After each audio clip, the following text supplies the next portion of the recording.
अस्सलाम वालेकुम second year students. मैं हूं अब्दुल रज़्ज़ाक और चैप्टर 14 इलेक्ट्रोमैग्नेटिज्म में प्रीवियस लेक्चर्स में हमने ये बात सीखी कि हम एक गैल्वानोमीटर को किस तरह से एमीटर में, वोल्ट मीटर में और ओहम मीटर में तब्दील कर सकते हैं। आज हमने जो टॉपिक डिस्कस करना है वो है एवोमीटर या फिर मल्टीमीटर। एनालॉग डिवाइस है। इसमें हम एक ही गैल्वानोमीटर के ऊपर स्केल ड्रॉ करेंगे और उसी को यूज करेंगे as a multi range ammeter, voltmeter and ohm metre.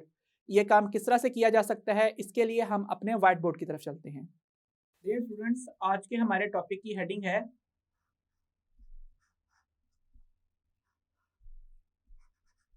Avometer, जिसे हम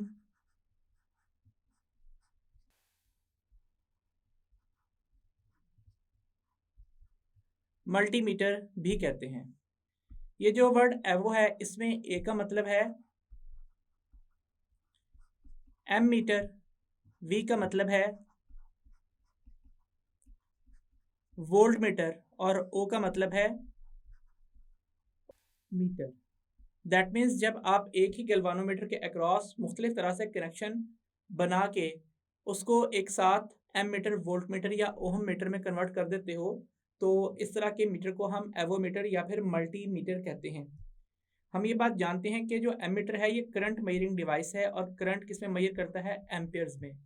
वोल्ट मीटर पोटेंशियल डिफरेंस को मेजर करता है वोल्ट्स में, और जो ओहम मीटर है वो रेजिस्टेंस की वैल्यू को मेजर करता है ओहम्स में। तो अब हम यहाँ पे ब्लॉक डायग्राम्स की मदद से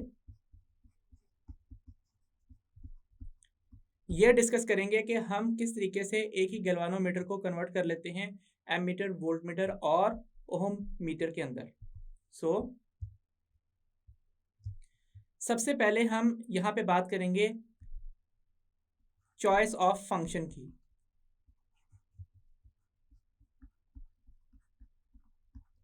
इसमें हमने सबसे पहले दो टर्मिनल रिप्रेजेंट करने हैं, टर्मिनल्स एक्स एंड वाई। इन दोनों टर्मिनल्स के अक्रॉस हमने कोई भी इनपुट प्रोवाइड करनी है, या तो हमने एक्स और वाई को कनेक्ट करना है किसी सर्किट में सीरीज में, ताकि वो करंट मेजर कर सके, एमीटर का काम कर सके, या फिर ये एक्स और वाई टर्मिनल्स किसी लोड के अक्रॉस पैरेलल में अटैच होंगे ताकि पोटेंशियल डिफरेंस मेजर किया जा सके, या फिर इन दोनों टर्मिनल्स के दरमियान में कोई रेजिस्टेंस अटैच होगी ताकि उसकी रेजिस्टेंस की वैल्यू मेजर की जा सके। सो यहाँ पे इस जगह के ऊपर एक गैल्वानोमीटर मौजूद है और गैल्वानोमीटर आगे 3 ब्लॉक्स के साथ अटैच्ड है इस तरह से कि यहाँ पे सबसे पहला ब्लॉक अपने अंदर कंटेन करता है वोल्टेज मेजरिंग सर्किट। फिर जो नेक्स्ट ब्लॉक है वो अपने अंदर क्या कंटेन करता है? ये कंटेन करता है करंट मेजरिंग सर्किट। और थर्ड ब्लॉक अपने अंदर कंटेन करता है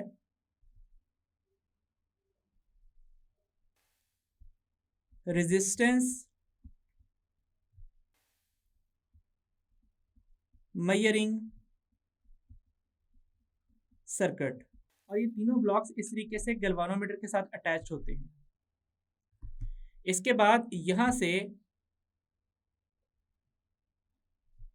टर्मिनल्स इस तरह से एक पॉइंट के ऊपर कन्वर्ज हो रहे होते हैं,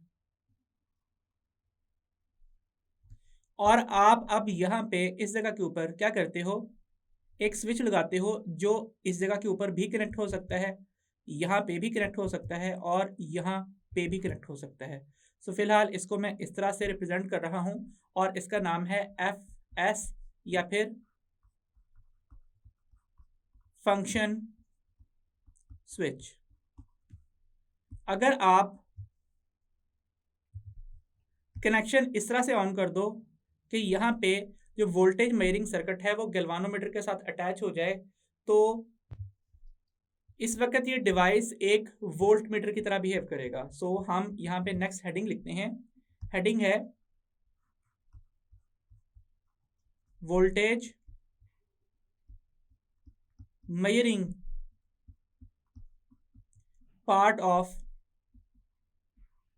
एवोमीटर। तो हमने जो यहाँ पे कनेक्शन बना लिया है इस जगह के ऊपर जो डायग्राम में हमने शो किया है, अगर हम इसको डिटेल से देखें तो हमें ये बात पता चलेगी कि यहाँ पे ये जो टर्मिनल्स हमने बनाए हैं इस तरीके से एक्स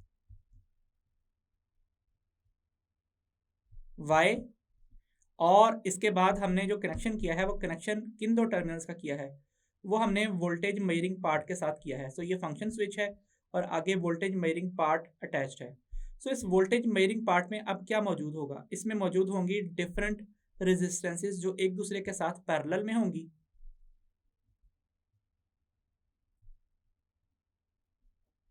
हर रेजिस्टेंस की वैल्यू अलहदा है और फर्दर ये तमाम वायर्स भी कन्वर्ज होंगी इस तरह से एक लोकेशन के ऊपर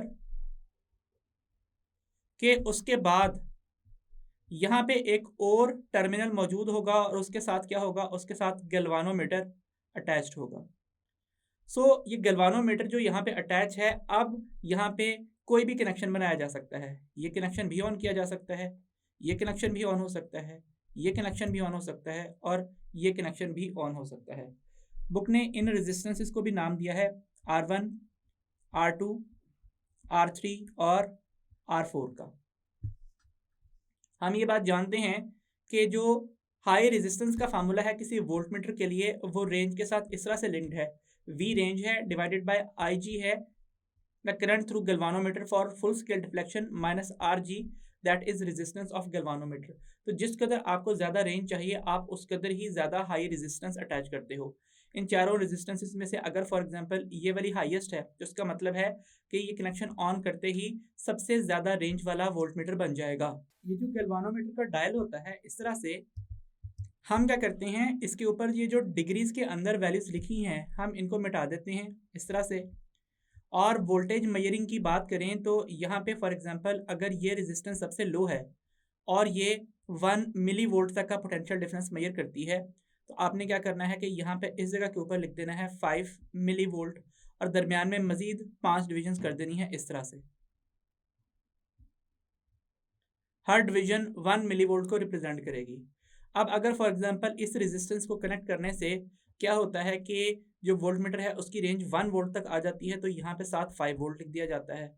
उसके बाद जो नेक्स्ट रेजिस्टेंस है उसे कनेक्ट करने पे अगर रेंज 1 वोल्ट बन जाती है तो यहाँ पे 0.5 वोल्ट लिख दिया जाता है। अगर यहाँ पे कनेक्ट करने से लेट से 10 वोल्ट रेंज बनती है तो यहाँ पे 5 वोल्ट लिख दिया जाता है। इस कनेक्शन से अगर रेंज 20 वोल्ट बनती है तो यहाँ पे 10 वोल्ट लिख दिया जाता है और दरमियान के डिविजन्स भी उसी सीक्वेंस से डिसाइड कर ली जाती हैं और थोड़ा सा नेगेटिव स्केल भी इंक्लूड किया जाता है। दैट मीन्स यहाँ पे इसको -5 मिली वोल्ट या फिर 0.5 वोल्ट या फिर 5 वोल्ट या फिर 10 वोल्ट जो भी रेंज आपने बनाई हो उस हिसाब से यहाँ पे से डिसाइड कर लिया जाता है। और जो ये वाला पोर्शन है नेगेटिव स्केल का, ये बहुत ज़्यादा एक्सटेंड नहीं किया जाता, सिर्फ डिविजन्स यहाँ तक ही बनाई जाती हैं। तो इसका मतलब है अगर आपको ज़्यादा रेंज चाहिए तो आपने इसके रेड टर्मिनल को बैटरी के पॉजिटिव से और इसके ब्लैक टर्मिनल को बैटरी के नेगेटिव से लाजमन कनेक्ट करना है। अब हम नेक्स्ट चलते हैं current measuring part of avometer की तरफ।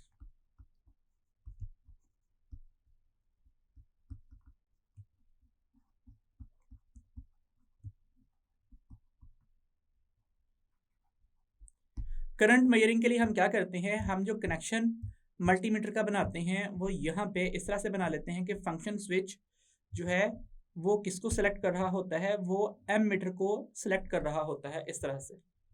जैसे ही आप इस कनेक्शन को ऑन करते हो तो क्या होता है कि यहाँ पे जो टर्मिनल्स हैं एक्स और वाई जिनके दरमियान में आपने कोई भी कनेक्शन बनाना है, एम मीटर के केस में ये दोनों टर्मिनल्स किसी सर्किट में सीरीज में अटैच होते हैं इस तरह से। तो यहाँ पे आपने क्या किया है, आपने इस तरीके से जो फंक्शन स्विच है उस फंक्शन स्विच को कनेक्ट कर दिया है किसके साथ, करंट मेजरिंग सर्किट के साथ। और करंट मेजरिंग सर्किट आगे क्या कंटेन करता है, उसमें इस तरीके से रेजिस्टेंसेस मौजूद हैं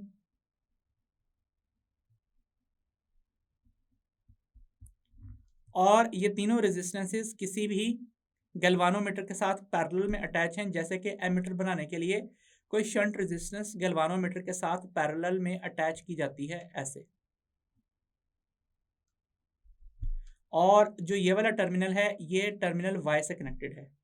अब आगे यहाँ से इस तरीके से कुछ टर्मिनल्स इस पॉइंट तक लाए गए हैं, और यहाँ पे इस जगह के ऊपर मौजूद है रेंज स्विच। RS से क्या मुराद है? RS से मुराद है रेंज स्विच। लेट से यहाँ पे जो रेजिस्टेंसेस हैं उनके नाम हैं R1, R2, R3, और जो गैल्वानोमीटर की रेजिस्टेंस है उसका नाम क्या है? उसका नाम है RG। सो हमें ये बात पता है कि जो शंट रेजिस्टेंस है उसका एक्सप्रेशन होता है RS is equal to IG RG, जहाँ पे IG current for full scale deflection of a galvanometer है, RG गैल्वानोमीटर की रेजिस्टेंस है, I रेंज ऑफ एमीटर है, और इसके अलावा IG जो है वो अगेन फुल स्केल डिफ्लेक्शन का करंट है। तो जब हम कनेक्शन इस तरह से बनाते हैं कि यहाँ पे इस जगह के ऊपर ही कनेक्शन अटैच होता है, तो इसका मतलब है कि शंट रेजिस्टेंस कितनी हो जाएगी? शंट रेजिस्टेंस हो जाएगी RS is equal to R1 plus R2 plus R3, और RG की वैल्यू क्या होगी? वो RG के इक्वल ही होगी। लेकिन जब हम कनेक्शन इस तरह से ड्रॉ करेंगे कि यहाँ पे हमने कनेक्शन इस तरह से अटैच नहीं किया बल्कि इस तरह से अटैच किया है, तो अब करंट के कौन से पाथ बनेंगे? एक करंट अगर कन्वेंशनली यहाँ से एंटर होता है तो इस जगह के ऊपर आता है, उसके पास दो पाथ्स हैं, या तो वो घूम के यहाँ से गैल्वानोमीटर से एग्जिट कर जाए, या फिर वो शंट रेजिस्टेंस से गुजरे और फिर एग्जिट कर जाए। इसका मतलब है अब जो शंट रेजिस्टेंस है उसमें दो रेजिस्टर की रेजिस्टेंसेस ऐड होंगी, R1 और R2, और जो गैल्वानोमीटर की रेजिस्टेंस है उसमें आपने क्या करना है? RG और R3 ऐड कर देने हैं, क्योंकि ये दोनों सीरीज में आ रहे हैं। और यहाँ पे ये बात बताता चलूँ कि RG की वैल्यू 100 ओम्स की रेंज में होती है, जबकि जो R3 की वैल्यू है वो मिली ओम्स में होती है। उसकी रेंज क्या है? मिली ओम्स में है। सो अगर आप ये ना भी लिखें तो कोई ख़ास फ़र्क नहीं पड़ता। इसके साथ साथ अगर आप जो रेंज स्विच है उसका कनेक्शन और बना देते हैं, आप रेंज स्विच को इस तरह से कनेक्ट कर देते हैं, यहाँ पे कनेक्शन बना देते हैं, तो फिर क्या होगा? फिर ये होगा कि यहाँ पे करंट के पास होंगे, पहला पाथ ये वाला, और दूसरा पाथ जो है वो यहाँ से ये वाला होगा। इसका मतलब है गैल्वानोमीटर के साथ ये रेजिस्टेंस जो है वो पैरेलल में आ रही है। तो इस केस में हम क्या करेंगे? शंट रेजिस्टेंस की जगह पे सिर्फ एक ही रेजिस्टेंस R1 लिखेंगे, और जो गैल्वानोमीटर रेजिस्टेंस है वो क्या लिखी जाएगी? RG plus R2 plus R3। Again ये क्योंकि ओम्स में और ये दोनों वैल्यूज मिली ओम्स में होती हैं तो कोई खास फर्क RG के ऊपर नहीं पड़ता। लेकिन हमने ये बात देखी कि जिस तरीके से हम यहाँ पे इस रेंज स्विच को मूव कर रहे हैं, रेंज स्विच की मूवमेंट से RS की एक डिफरेंट वैल्यू यहाँ पे सेट हो रही है, और जब RS की वैल्यू डिफरेंट होगी तो डिफरेंट करंट रेंज वाला एमीटर यहाँ पे बन जाएगा। तो हमने यहाँ पे क्या किया है कि R1, R2 और R3 को एक दूसरे के साथ कनेक्ट किया है। रेंज स्विच डिफरेंट रेजिस्टेंस के कॉम्बिनेशंस को गैल्वानोमीटर के साथ पैरेलल में प्लेस कर रहा है, और इससे गैल्वानोमीटर एमीटर में तब्दील हो रहा है। अगेन अगर हम यहाँ पे इस डायग्राम को ऑब्जर्व करें तो अब हमने क्या करना है? यहाँ पे ये जो स्केल इधर ड्रॉ किया गया है इसको यहाँ से हटा देना है। डिग्री डिफ्लेक्शन हमें नहीं चाहिए। डिफरेंट रेंज के एमीटर्स हैं। लेट से पहली रेंज मिली एम्पेयर्स में है तो यहाँ पे 0, और अगर यहाँ पे 1 मिली एम्पेयर लिखा है तो दरमियान में इस जगह के ऊपर कितना होगा?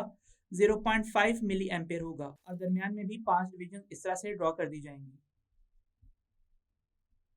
और अगर यहाँ पे आप इस कॉम्बिनेशन के बजाय इस कॉम्बिनेशन को यूज करेंगे तो उससे क्या होगा? रेंज बढ़ जाएगी। यहाँ पे फार्मूला लिख देता हूँ दोबारा से, RS is equal to IG RG over I minus IG। तो जब RS ज़्यादा थी तो रेंज कम थी, अब आपने यहाँ पे RS की वैल्यू को कम कर दिया है तो इससे रेंज इंक्रीज कर जाएगी। नेक्स्ट रेंज लेट से मैं कहता हूँ कि 1 एम्पेयर की है, तो आपने इसी स्केल के ऊपर क्या करना है? इधर 0.5 एम्पेयर लिख देना है, दरमियान में एक डिवीजन फिर 0.1 एम्पेयर को रिप्रेजेंट कर रही होगी, जबकि पहले स्केल के मुताबिक वो 0.1 मिली एम्पेयर को रिप्रेजेंट कर रही थी। फिर आप ये कॉम्बिनेशन अटैच कर दें RS की जगह पे, तो ये वैल्यू आपने और कम की है, इससे रेंज और बढ़ जाएगी। इसका मतलब है हो सकता है यहाँ पे 10 एम्पेयर लिखा हो और यहाँ पे 5 एम्पेयर। अब ये जो स्मॉलेस्ट डिवीजन है ये किसको रिप्रेजेंट कर रही होगी? ये 1 एम्पेयर को रिप्रेजेंट कर रही होगी।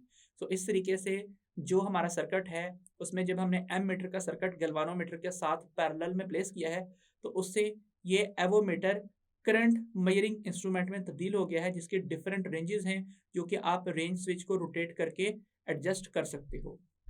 अब जो नेक्स्ट क्या है, नेक्स्ट है resistance measuring part of avometer. अब आपने ये जो इनिशियल डायग्राम हमने ड्रॉ की थी, इसमें फंक्शन स्विच को इस तरह से रोटेट करना है कि function switch current measuring circuit के बजाय रेजिस्टेंस मेजरिंग सर्किट के साथ अटैच हो जाए। इससे क्या होगा, इससे जो सर्किट कनेक्शन में आ जाएगा वो इस तरह से होगा कि लेट्स से ये टर्मिनल है X और ये टर्मिनल है Y।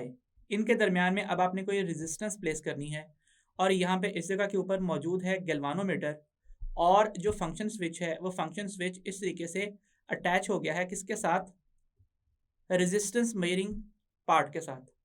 तो अब इस रेजिस्टेंस मेजरिंग पार्ट के अंदर क्या मौजूद है, इसके अंदर एक अपनी बैटरी मौजूद है। किस तरह से, क्योंकि हम जानते हैं कि जब हम इस जगह के ऊपर रेजिस्टर अटैच करेंगे तो रेजिस्टेंस गैल्वानोमीटर की नीडल डिफ्लेक्शन के लिए करंट प्रोवाइड नहीं कर सकता, इसलिए जो रेजिस्टेंस मेजरिंग पार्ट है उसमें अपनी बैटरी का होना लाजमी है। सो ये बैटरी अटैच होगी और उसके साथ यहाँ पे क्या अटैच होगा, इस जगह के ऊपर एक rheostat as a variable resistance add होगा और इस तरीके से गैल्वानोमीटर जो है वो कन्वर्ट हो जाएगा किसमें, वो कन्वर्ट हो जाएगा एक ओम मीटर में। और ये जो डायल है, इस डायल को हम यहाँ से रिप्लेस कर देंगे किस तरीके से कि हम यहाँ पे 30 को मिटा के इधर लिख देंगे 0 ओम, 0 को मिटा के लिख देंगे इन्फिनिटी ओम्स। और अगर फॉर एग्जांपल मैं कहता हूँ कि 10 किलो ओम के ऊपर, इस जगह के ऊपर यहाँ पे 10 किलो ओम मौजूद है, 10 किलो ओम पे नीडल इतनी डिफ्लेक्शन देती है, तो आपने क्या करना है कि दरमियान में डिविजन्स लगा देनी है। लेट्स से ये 5 किलो ओम को रिप्रेजेंट कर रहा है, ये 1 किलो ओम है, 2 3 4 5 6 7 8 9 और ये 10 किलो ओम को रिप्रेजेंट कर रहा है। सो इस तरीके से हमने यहाँ पे स्केलिंग कर देनी है और जो एवोमीटर है उसने एक रेजिस्टेंस मेजरिंग ओम मीटर के तौर पे एक्ट करना स्टार्ट कर देना है। डियर स्टूडेंट्स, अब आप यहाँ पे थोड़ा कंफ्यूज हो रहे होंगे कि ये सर्किट एक साथ किस तरह से अटैच होगा, क्योंकि गैल्वानोमीटर की बुक ने डिफरेंट प्लेसमेंट शो की है। आप देख सकते हो कि वोल्टमीटर के लिए गैल्वानोमीटर बॉटम लाइन में कनेक्टेड है, लेकिन एम मीटर और ओम मीटर के लिए गैल्वानोमीटर जो राइट साइड के ऊपर लाइन है वहाँ पे अटैच है। तो अगर आप कंफ्यूज हो रहे हो कि ये काम किस तरह से होगा, तो हम यहाँ पे एज अ होल इस डायग्राम को ड्रॉ कर लेते हैं कि लेट्स से ये टर्मिनल X है इस तरह से और ये टर्मिनल Y है इस तरह से, और इस जगह के ऊपर आपने कोई गैल्वानोमीटर कनेक्ट किया है इस तरह से।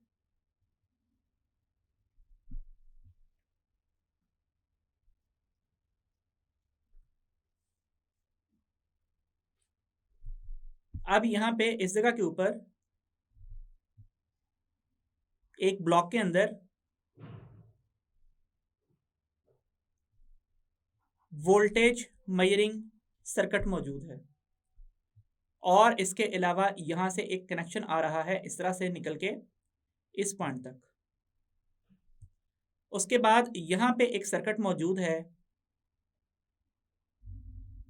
इस तरह से, और ये सर्किट क्या मेजर करता है, ये सर्किट मेजर करता है करंट। और इसका एक टर्मिनल यहाँ से इमर्ज आउट हो रहा है और ये यहाँ पे इस पॉइंट के ऊपर इधर आ रहा है। और जो थर्ड पार्ट है वो पार्ट कौन सा है, वो पार्ट है रेजिस्टेंस को मेजर करने के लिए, और यहां से भी एक कनेक्शन इमर्ज आउट हो रहा है जो इस पॉइंट के ऊपर आ रहा है। सो ये जो रेड टर्मिनल है इस जगह के ऊपर X के साथ, इसके आगे ब्लू कलर से मैं रिप्रेजेंट कर रहा हूं किसको, फंक्शन स्विच को। अब देखिए, अगर मैं इस फंक्शन स्विच को कहां पे कनेक्ट करता हूं, मैं इस फंक्शन स्विच को कनेक्ट कर देता हूं वोल्टेज मेजरिंग पार्ट के साथ इस तरह से। तो अब क्या होगा कि यहाँ पे जो आगे सर्किट ड्रॉ होगा वो कुछ इस किस्म का होगा कि उसमें इस तरीके से पैरेलल रेजिस्टेंसेस मौजूद होंगी,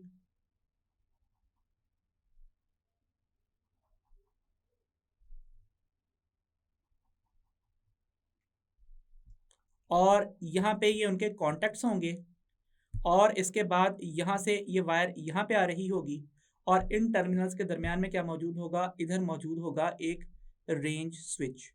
अगेन इसके लिए फार्मूला लिख रहा हूँ कि जो हाई रेजिस्टेंस की वैल्यू है वो रेंज V से इस तरह से लिंक्ड है, V/IG माइनस RG। तो जब भी आप एक डिफरेंट रेजिस्टेंस यहाँ पे अटैच करेंगे दैट मीन्स रेंज स्विच को आप यहाँ से हटा के इस जगह के ऊपर कनेक्ट कर लेंगे, या फिर यहाँ से हटा के इधर कनेक्ट करेंगे, या फिर इधर कनेक्ट कर लेंगे। तो इससे क्या होगा, इससे हाई रेजिस्टेंस की वैल्यू डिफरेंट होने की वजह से हर दफ़ा जो वोल्टमीटर है उसके ऊपर एक डिफरेंट रेंज सेट हो जाएगी और गैल्वानोमीटर के ऊपर हम उस हिसाब से मार्किंग कर देंगे।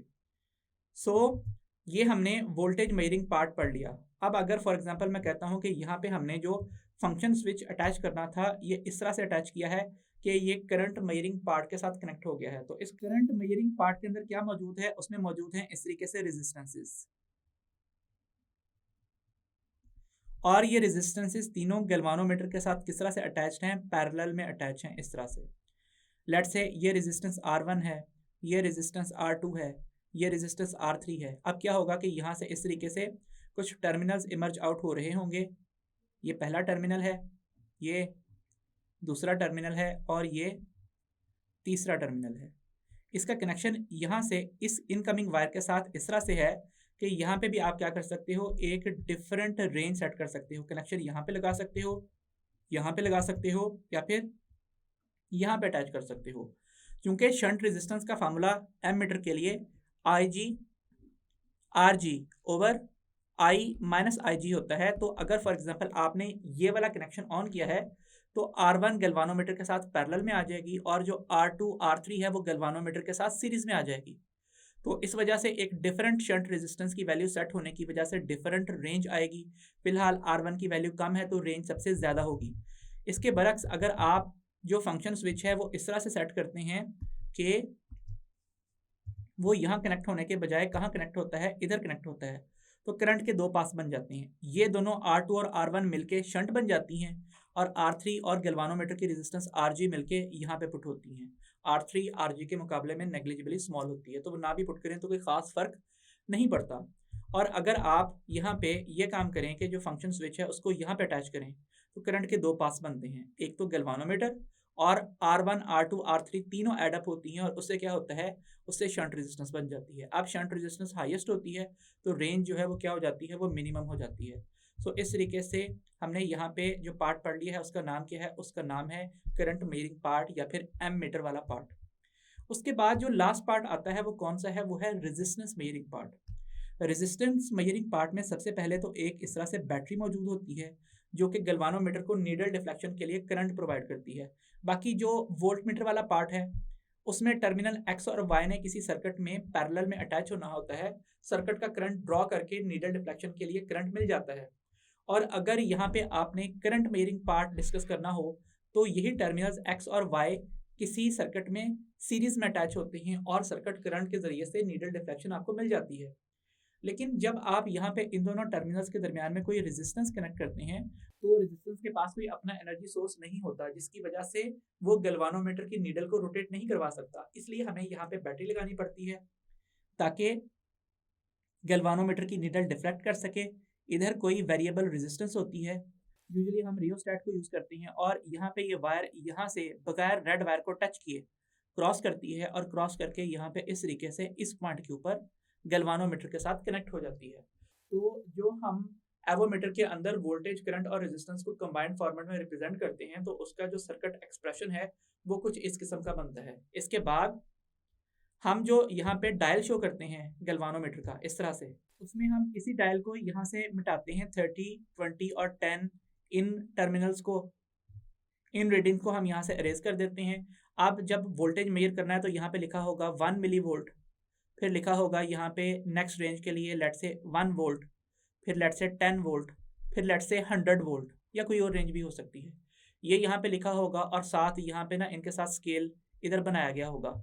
लेकिन फिलहाल मैं नीचे मौजूद स्केल को ही रिप्रेजेंट कर देता हूँ कि अगर ये 5 मिली वोल्ट है तो जो दरमियान में यहाँ पे डिवीजन बनेगी वो कौन सी होगी, वो 0.5 मिली वोल्ट होगी। फिर नेक्स्ट के लिए वो वैल्यू कितनी होगी, वो 0.5 वोल्ट बनेगी, फिर 5 वोल्ट बनेगी, फिर 50 वोल्ट बनेगी। इस तरीके से आपने यहाँ पे मजीद डिविजन्स कर देनी है इस तरह से। लेट्स से 5 डिवीजन कर दी हैं, तो पहले केस में ये जो छोटी डिवीजन है वो 0.1 मिली वोल्ट को रिप्रेजेंट कर रही है, फिर वो 0.1 वोल्ट को रिप्रेजेंट करती है, फिर 1 वोल्ट को, और फिर 10 वोल्ट को रिप्रेजेंट करती है। तो इस तरीके से यहाँ पे हम क्या करते हैं, मज़ीद इस तरीके से डिविजन्स ड्रॉ कर लेते हैं। उसके बाद जब आप करंट मेजरिंग पार्ट कनेक्ट करते हो तो आप इसी स्केल के ऊपर साथ लिख लेते हो कि लेट से 1 मिली एम्पेयर है, उसके बाद 1 एम्पेयर है, और फिर 10 एम्पेयर है। फिलहाल हमने 3 डिफरेंट रेंजेस एमीटर की शो की हैं, तो 3 ही स्केल बनेंगे। इस हिसाब से यहाँ पे 0.5 मिली एम्पेयर, 0.5 एम्पेयर और 5 एम्पेयर इस जगह के ऊपर लिखा होगा, और स्केल भी इनके साथ ही ड्रॉ किया होगा डिफरेंट कलर के साथ। और जब आप कनेक्ट कर देते हो कोई रेजिस्टेंस मेजरिंग पार्ट, तो उसमें क्या होता है कि आप इस स्केल में इस 30 के ऊपर लिखते हो 0 ओहम, और यहाँ पे कहीं किसी लाइन के ऊपर लेट से लिख देते हो इसकी वैल्यू कितनी है, लेट से ये 10 किलो ओहम है।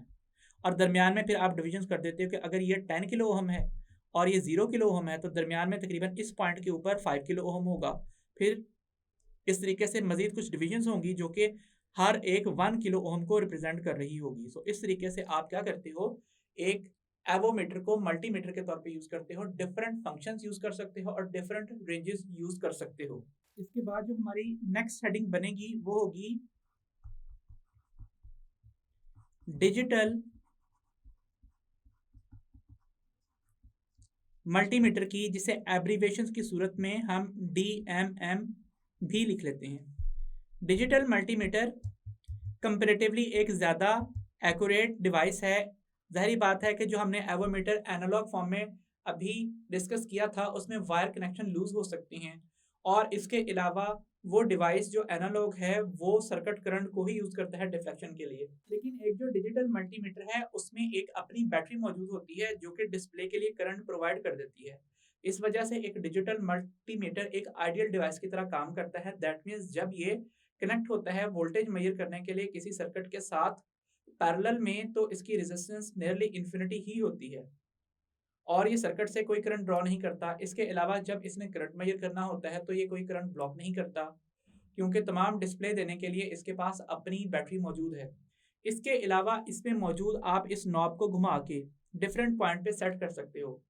एक सर्टन क्वार्टर जो है वो रिप्रेजेंट करता है वोल्टेज के डिफरेंट रेंजेस के लिए, सेकंड क्वार्टर रिप्रेजेंट करता है करंट के डिफरेंट रेंजेस के लिए, थर्ड क्वार्टर रिप्रेजेंट करता है डिफरेंट रेंजेस के कैपेसिटर की कैपेसिटेंस मेजरिंग पार्ट के लिए, और जो फोर्थ क्वार्टर है वो रिप्रेजेंट करता है डिफरेंट रेंज की रेजिस्टेंसेस की वैल्यू मेजर करने के लिए और डिस्प्ले करने के लिए। सो आमतौर पे जब आपने एक मल्टीमीटर यूज करना होता है तो जो डिवाइस प्रीफर किया जाता है वो डिवाइस क्या है, it is a digital multimeter. So ये था हमारा आज का टॉपिक। अब हम जरा अपने आज के टॉपिक से रिलेटेड MCQs डिस्कस कर लेते हैं। आज के टॉपिक से रिलेटेड एक ही MCQ इंक्लूड किया गया है और क्वेश्चन है, which of the following function of avometer uses an internal battery in its making. तो हमने ये बात डिटेल से पढ़ी कि जो ओहम मीटर है वो चूंकि रेजिस्टेंस मेजर करता है किसी रेजिस्टर की, और किसी रेजिस्टर में अपना करंट नहीं होता कि वो नीडल डिफ्लेक्शन के लिए एनर्जी प्रोवाइड कर सके। इसलिए जब एवोमीटर रेजिस्टेंस मेजरमेंट के लिए ओहम मीटर के तौर पे एक्ट करता है तो उसको एक अपनी बैटरी चाहिए होती है जो कि रेजिस्टेंस मेजरिंग सर्किट के अंदर इंक्लूड की जाती है। सो ये था हमारा आज का टॉपिक। आई होप आपको समझ में आ गया होगा। सो डियर स्टूडेंट्स, आज के लेक्चर में हमने एनालॉग मल्टीमीटर से स्टार्ट करते हुए डिजिटल मल्टीमीटर का ब्रीफ रिव्यू लिया, और यहाँ पे हमारे चैप्टर 14 का थ्योरेटिकल पोर्शन खत्म होता है। नेक्स्ट लेक्चर में हम चैप्टर नंबर 14 की तमाम साइड इन्फॉर्मेशन डिस्कस करेंगे। So until the next lecture, खुदा हाफिज।